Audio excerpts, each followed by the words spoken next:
Hey, what's up, everyone? Thank you so much for tuning in to Life's Magical Journey.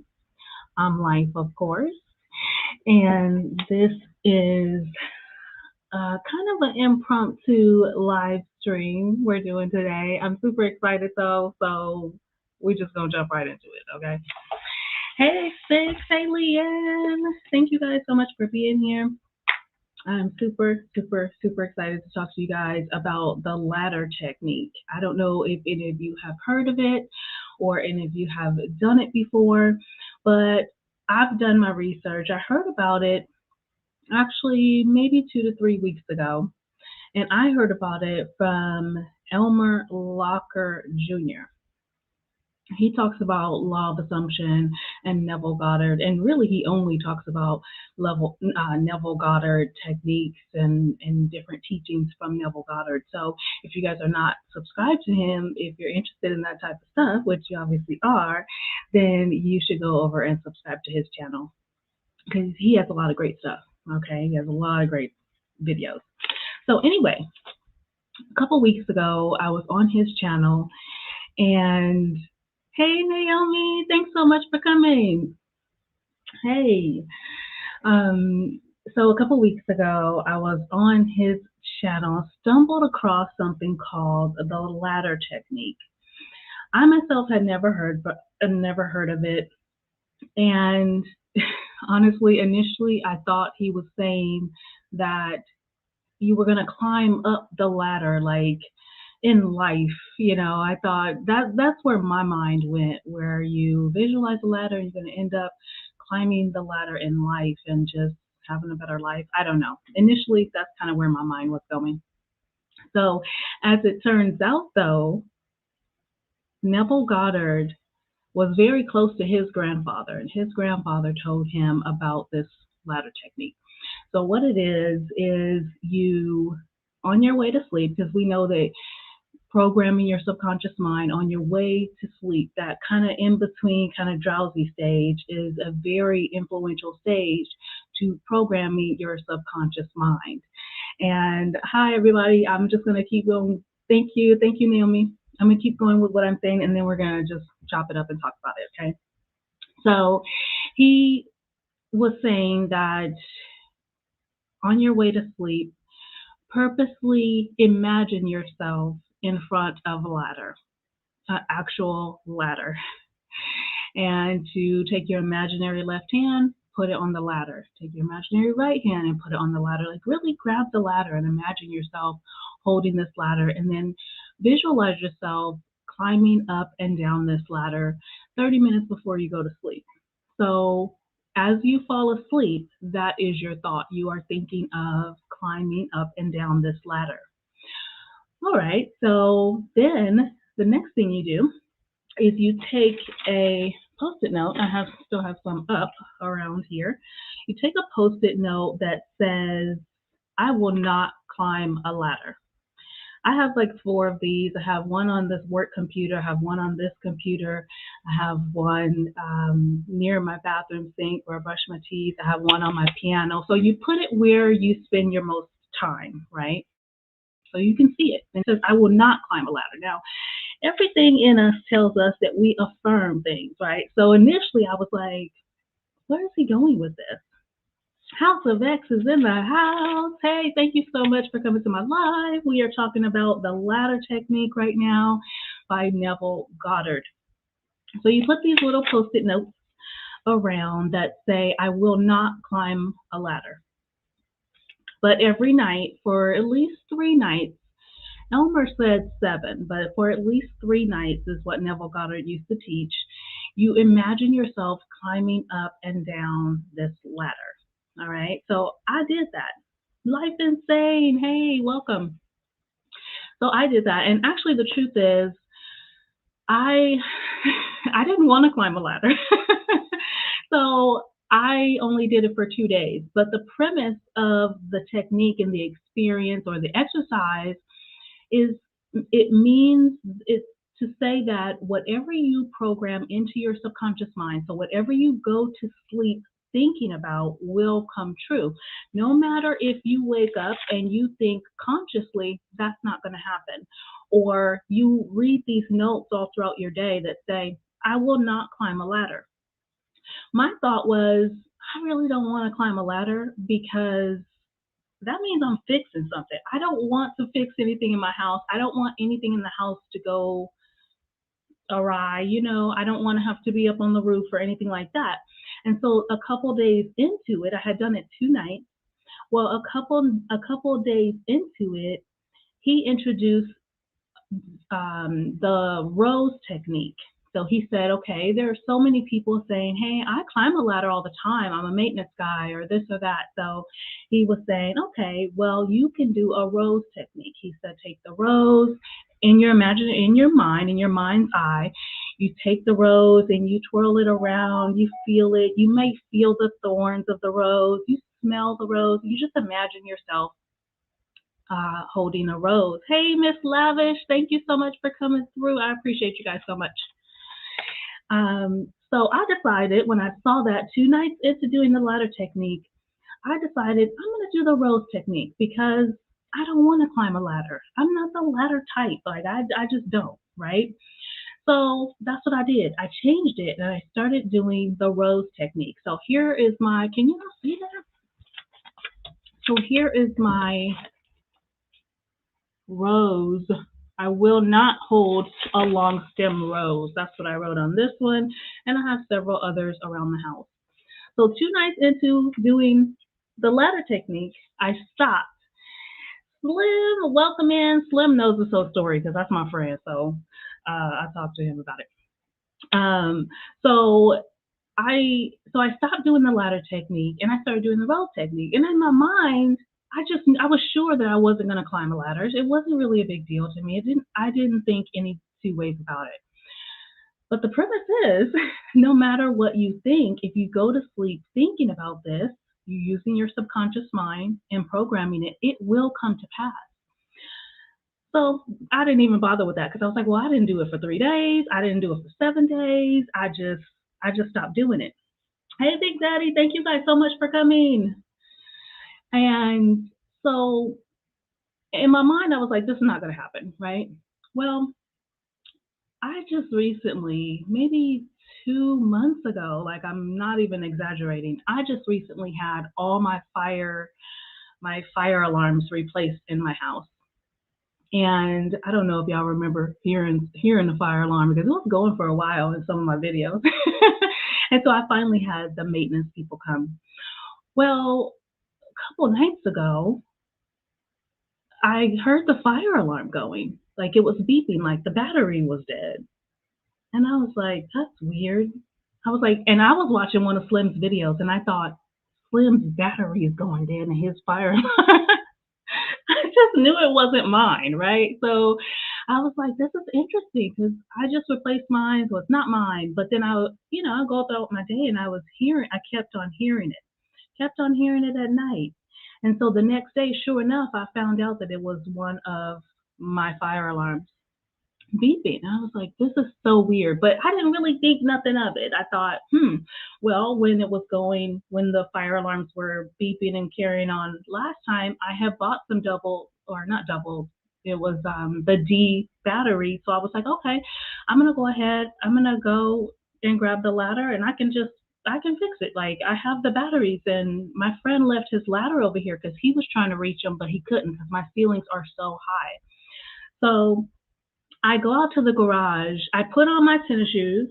I go out to the garage, and as soon as I reached for the ladder, you guys, you could have sold me for 2 cents because I just started rolling. I just started busting up laughing.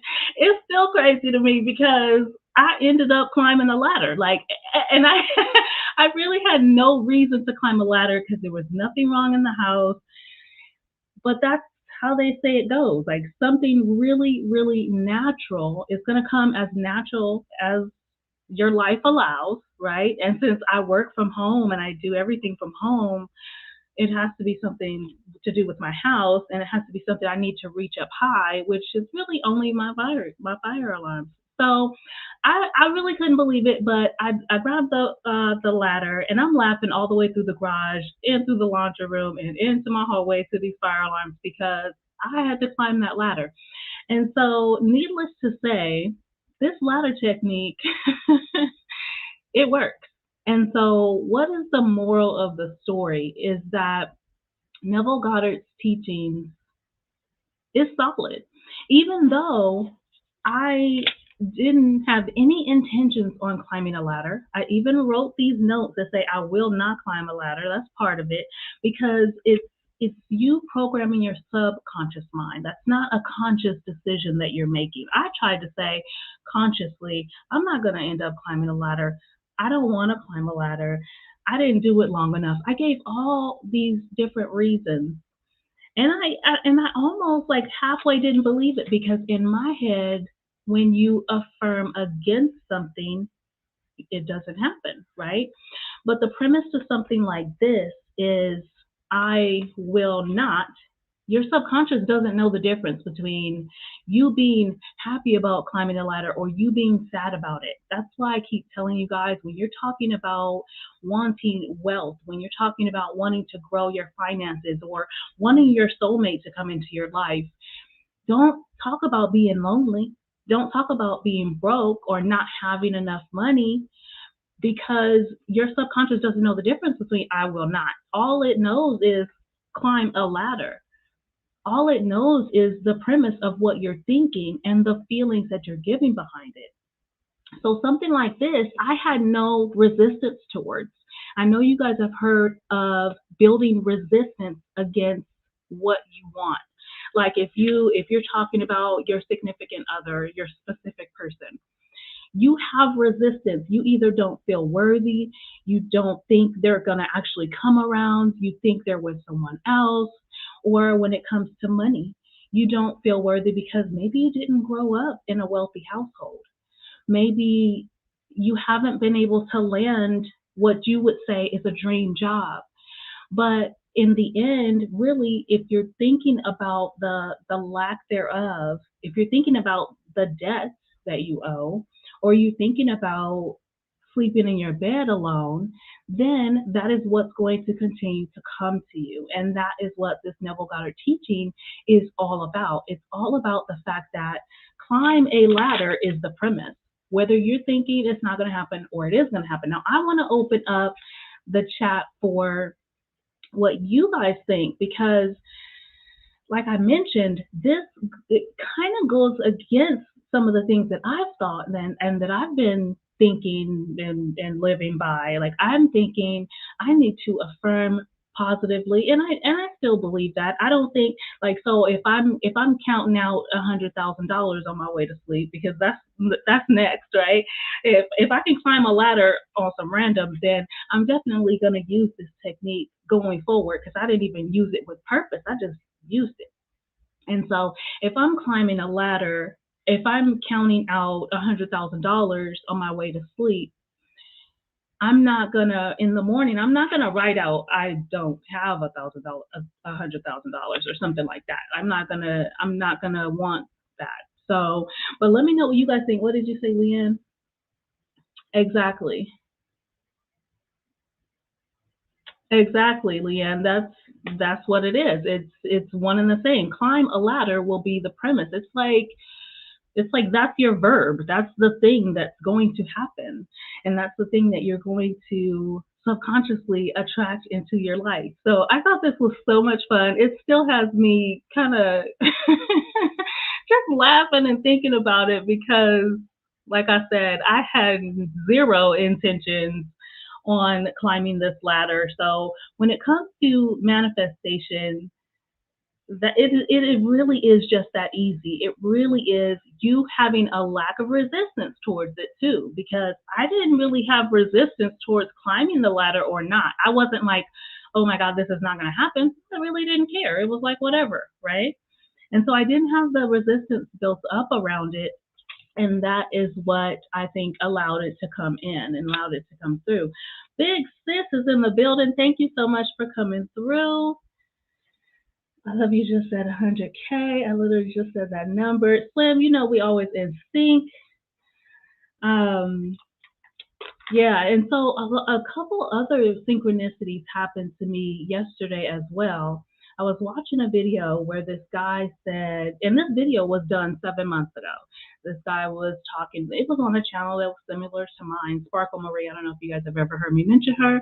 But I was like going around on her channels because she has several channels, and I was like, is she still on YouTube or whatever? So I'm being nosy, right? And so I was on her channel and I was watching a video with her and her, I think, fiance now, I'm not sure. And he was talking about how there was this guy who was about to go up a mountain. But on his way, he kept stopping and asking everybody else, like, hey, how did you get up the mountain?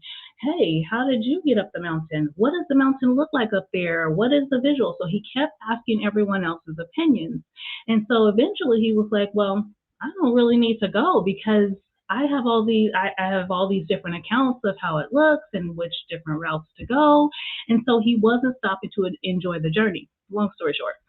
And he said that there was several ways to get up the mountain. And then later on, that in that same, not in that same time, but I was watching YouTube videos a little while longer, and someone else said there are several ways to get up the mountain, all in the same day, within a few hours of each other. And I thought, okay, that has to be a message to me because that's how synchronicity works. It's things like that show you that you are the star of the movie, as I keep saying. You are the one in control of your reality. You create your reality by what you focus on and what you think is possible, what your subconscious mind is bringing to you.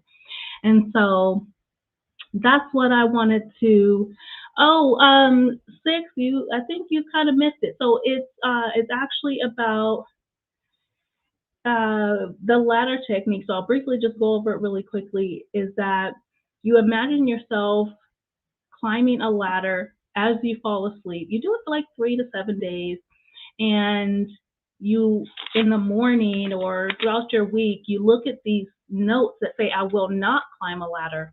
And Neville Goddard teaches or taught that it doesn't matter if you say I will not. So it doesn't matter if you count out 100K and then you decide I don't really want that 100K. Like, who's gonna do that, right? But let's say you did. Let's say you decide you don't want the money.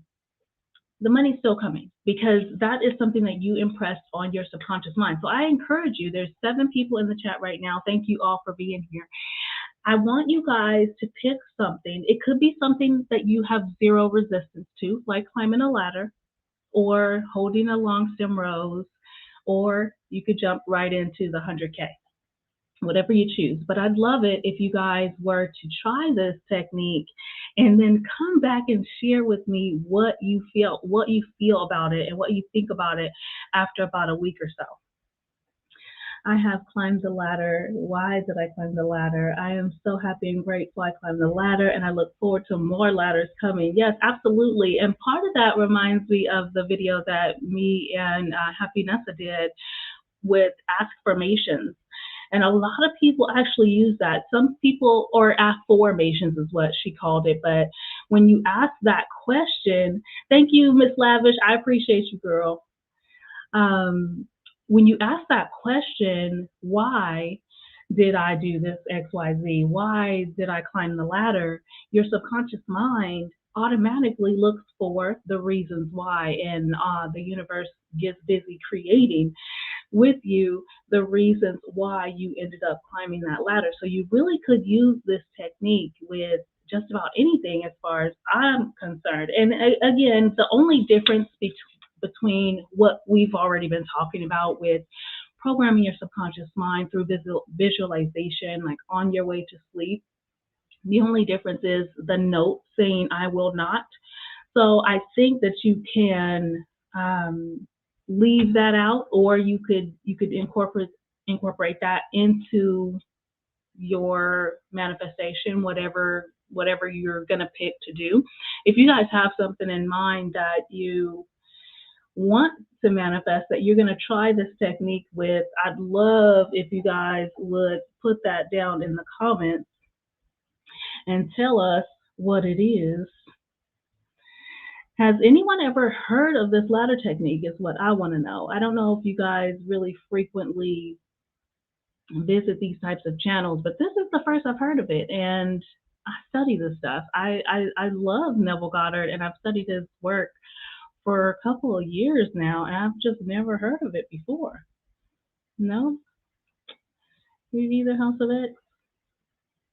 So it is interesting. It is interesting. I am still going to continue to try this out and test this out with different things, some smaller things and some bigger things. But I'm not going to lie to you. I have been already, I use visualization all the time. You guys know I talk about it all the time. And so the visualization portion of it is nothing new. And of course, incorporating the feeling of it, because the feeling is the secret, is really what Neville Goddard says. When you're going to sleep and you're using your senses, so you're feeling the ladder, and I use that ladder because I knew what it felt like before, so I kind of used that ladder as my visualization tool. And so it's not far fetched that I would end up climbing that specific ladder. Never heard of it. Yeah, look more into it and see, see if it resonates with you to try it, because it definitely worked for me. It definitely worked for me, and I've heard a lot of people say that it did work, and a lot of people say that it didn't. So I think that the journey guide. I love that. I love that. Yeah, nobody's heard of this. It's interesting. But so see if you guys can climb a ladder. See if you guys can manifest some winning lottery tickets. And if you do, we need to split it. No, I'm kidding. I'm kidding. I really didn't plan on being on here too long. I just wanted to, first of all, I haven't recorded a video in a little while.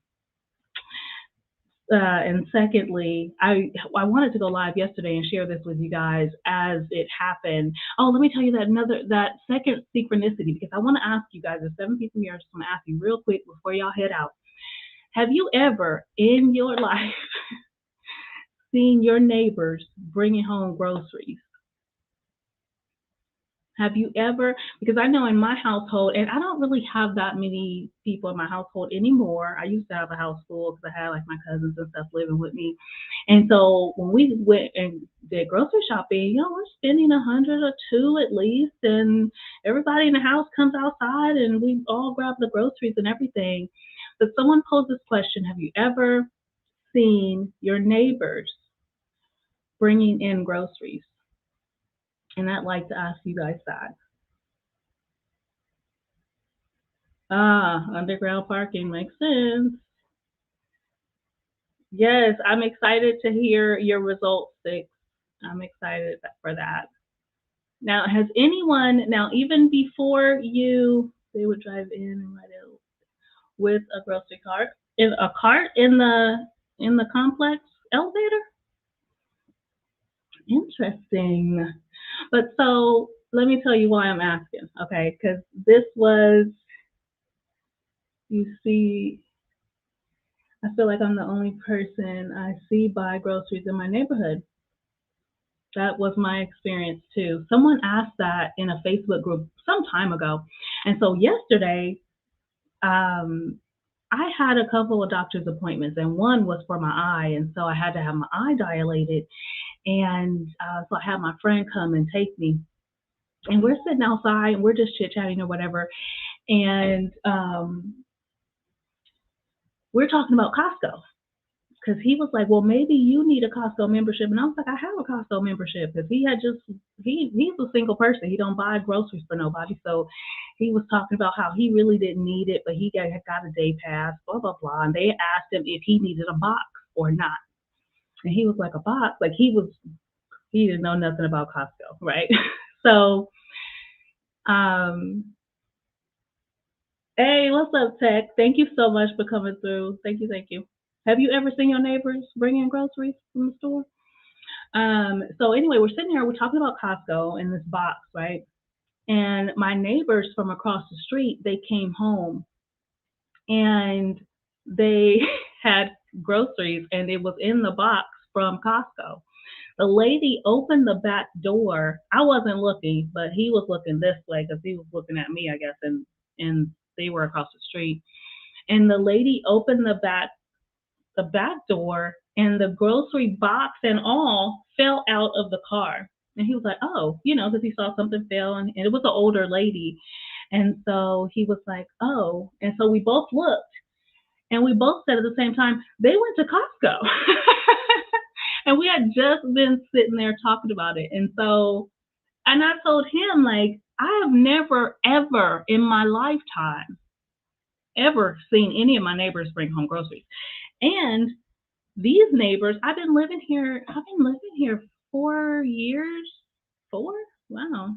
5 years in this same house. I've never seen these people. I've never seen any of my neighbors bring in groceries. And we're sitting here talking about Costco, and they happen to go to Costco. And so I was telling him about, have you ever seen anybody bring home groceries? And he has said no too. He's like, no, I actually haven't. Like, and it's something you really don't think about because it's like you don't care, right? It's not something you're looking for. You're not trying to see what type of rice they buy or anything like that. And so he was like, no, I never seen that. And I was like, I never seen it either. And they happen to have a box. And the truth is, if she hadn't dropped it, we wouldn't have noticed. She would have grabbed the box and took it in the house. We would have never been the wiser. But I thought that was a really, really cool synchronicity because he don't really believe in all of the stuff that I be believing in. And so for him to see it firsthand, it was like, okay. But you've never seen direct neighbors bringing groceries. Yeah, almost no one has. Okay. And I was in a group of almost 200,000 people, and this question was posed, and almost no one had ever seen their neighbors bringing in groceries. And this is a Dolores Cannon teaching, is that Dolores Cannon, she made up the quantum healing technique. There's another H in there somewhere, but I don't know what it is. Quantum something healing technique, where that's not relevant, but hypnosis. It's something about hypnosis. She hypnotizes people, and she finds out, like, she talks to the God within them, and finds out why they're here and all this other stuff. But part of her teaching says that everyone else in your life, like everyone besides you, is a background person. And so stuff like your neighbors bringing in groceries, those are things that because you don't think about it, I wouldn't be surprised if one of you would see it now because you're thinking about it. But she says that stuff like that would happen. Like the lady would obviously, she'd come home with Costco because we're sitting there thinking about it. But it's not something that you would really see on a regular basis because your neighbors are background people. It's almost like she's saying that they're not real people. So they don't need to bring in groceries because they don't need to eat. They're just there, like, in your reality because you make them there. And so that's a little bit more esoteric than I'm not done figuring out how I feel about that. But that's where the teachings come from. And I've never seen my neighbors bringing in groceries, and so it is very, very interesting, to say the least. To say the least, and then to have you guys, I got no reason to borrow sugar. Oh my goodness. Yeah, I use Instacart too. And so that's another thing. I've never seen my neighbors. The only way I've seen my neighbors like getting something like a pizza delivered or something like that, or even Instacart. Like none of these people use Instacart ever. And I go for walks. And so I'm not just sitting in my house doing nothing. I'm walking up and down my neighborhood and stuff like that. And I've never ever seen it. Never seen them get Instacart delivered. Never seen, and I only have me and my 3 kids here, and when I get Instacart, it's quite a few bags, and so sometimes they leave it there. I've never ever seen it. And the only way I've seen my neighbors getting like a pizza or something is literally the pizza guy is coming to me confused because I'm outside and he doesn't know where their house is. That's the only way I've ever like interacted with somebody else's pizza guy. And so little things like that really kind of make me think that Dolores Cannon was onto something. And they leave it on the porch. Yep, they do that here too. I had to change my thoughts on that because all my friends after elementary went to the same middle school. In high school, I felt that character that was written off the show. Well, that can't be true because you are the star of the movie. So even if, and you've seen the Truman Show, so you know what it is. So even if um, you are feeling left out or feeling alone or feeling this or feeling that, you got to understand that there would be a whole audience full of people willing to watch that. Like it doesn't matter that you were alone. It's still your movie, and at any given every moment is a new moment. Every single moment is a new moment to choose, and so something like that. And I've felt that myself before. More often than I think I would like to admit. Honestly, I felt alone, or I felt discarded or just unworthy because people don't check on me. Like I really and any one of the people who call themselves my friend can come in here right now and we could talk about it because people don't check on me. I have a couple of friends that check on me often. And so things like that was beginning to bother me at one point. But I mean, at the same time, it's like that's where you gain your power from when you don't need to be involved in the hold on, let me just make sure I'm not missing nothing important. But yeah, that's where your power comes from when you don't need, I guess I don't want to say validation, but you don't need people to check on you. You don't need to be a part of the cool crowd or anything like that because you are the cool crowd. So yeah, Castaway was a great example. Yeah, that is a great example. Castaway. So I'm gonna leave it at that, guys. We have been on here 30 minutes. I really didn't want to make this a long live because I want people to rewatch it. And when the lives get to be too long, I don't know how you guys are with lives, but people don't be watching them. They watch like 10%. They watch the first little bit, and so I'm hoping that people can watch watch a little bit more of it, or at least that good chunky part where we talked about the technique. So I just want to share that with you guys. I'm excited. I hope that you guys will try this technique and then come back and share it with me. And yeah, thank you guys so much for being here. Thank you, House of X, for being my co-host here. Thanking everybody. I appreciate that. And yeah, thank you, Lexus Session. Something to think about. Yeah, see, tell me if you guys see anybody bringing in groceries. All right, guys. So yeah, I'll see you guys next time. See you soon. I love you all for no reason at all, and I will see you next time.